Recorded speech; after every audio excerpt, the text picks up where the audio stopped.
যুক্তরাষ্ট্রে আমি দেখেছি বিশাল বিশাল জাহাজ। আপনারা টাইটানিক জাহাজের নাম শুনেছেন? টাইটানিকেরও ৮ গুণ ১০ গুণ বড়। সুবহানাল্লাহ কইবেন না? টাইটানিক জাহাজের ৮ গুণ ১০ গুণ বড় একটা জাহাজ আছে, আইকন অফ দ্য সি। আমি দেখে এসেছি। রয়্যাল ক্যারিবিয়ান দেখে এসেছি। সাগরের সামনে জেটিতে যখন দাঁড়ালাম, জাহাজটা যখন যায়, আমার মনে হচ্ছে একটা শহর, গোটা শহর, the entire city is floating on the water. পুরো একটা শহর মনে হয় পানির উপর দিয়ে ভেসে যাচ্ছে। পড়েন সুবহানাল্লাহ। এই যে আইকন অফ দ্য সি, এই ক্রুজ, এই জাহাজটা, এটার ভিতরে স্টেডিয়াম আছে। কিসের ভিতরে স্টেডিয়াম? কথা বুঝে নাই বোধহয়। স্টেডিয়াম কিসের ভিতর?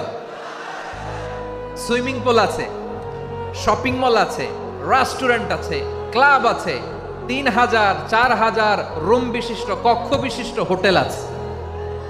এই সবগুলোর নিয়ে এগুলো চলে সাগরের এই দোলার মধ্যে, জলোচ্ছ্বাসের মধ্যে। এই সাগরের ভেতরে এই জাহাজগুলোর ভাষায় রাখছে কে?